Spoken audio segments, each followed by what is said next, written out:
भाई मुझे आप दो हार्मोन्स बना के दो, एक लुटेनाइजिंग हार्मोन और दूसरा फॉलिकल स्टिमुलेटिंग हार्मोन। ठीक, तो बेटा ये सपोज ये germinal epithelium of our testis है। आपने देखा था जर्मिनल एपिथेलियम में कोई बड़ी पॉलीगोनल सेल थी कॉल्ड एज सर्टोली सेल। ठीक, जब हमने टीएसएफ टेस्टिस पढ़ा था।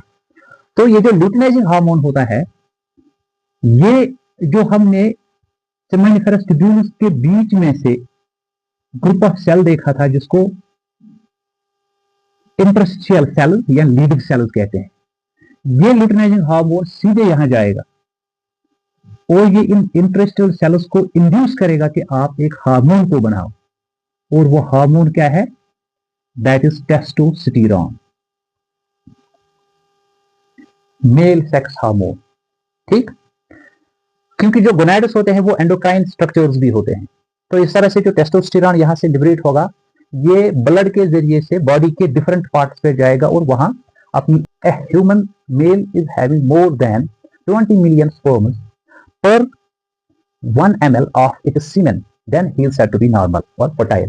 If the concentration of the sperms goes less than 20 million per 1 ml of the semen, then there are more chances for the same male to become infertile. ठीक, तो इसके साथ साथ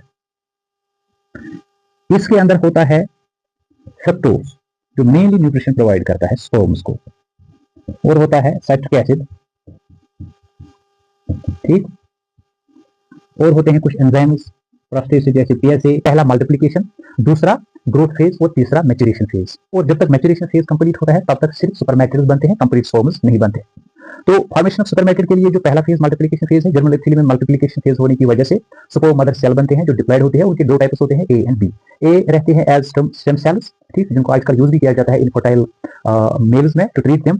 और जो सुपर मेटागोनिया बी है वो चली जाती है द प्रोसेस ऑफ ग्रोथ, और इस तरह से वो दूसरी फेज यानी ग्रोथ फेज में चले जाने के बाद कन्वर्ट होते हैं into the primary spermatocytes. Growth में कोई डिवीजन नहीं होता है, इसलिए double number of the chromosome, diploid number of the chromosome retain रहता है। फिर जो प्राइमरी स्पर्मेटोसाइट होती है उसके अंदर मैच्योरेशन फेज होता है, और मैच्योरेशन फेज मियोटिकली हो जाता है। मियोसिस में दो फेजेस आते हैं, meiosis first and meiosis second. Meiosis first reductional है, और इस रिडक्शनल डिवीजन की वजह से प्राइमरी स्पर्मेटोसाइट कन्वर्ट होती है into two haploid spermatocytes. Each haploid spermatocyte then undergoes negative division second, finally leading to the formation of 4 supermatids. तो यहां से अगर हमने एक प्राइमरी सुपरमैटोसाइट को लिया, ये 4 सुपरमैटिड्स में कन्वर्ट हुई, क्योंकि इसके अंदर मियोसिस फर्स्ट भी हुआ, सेकंड भी हुआ, यानी 2 डिवीजन्स हुए।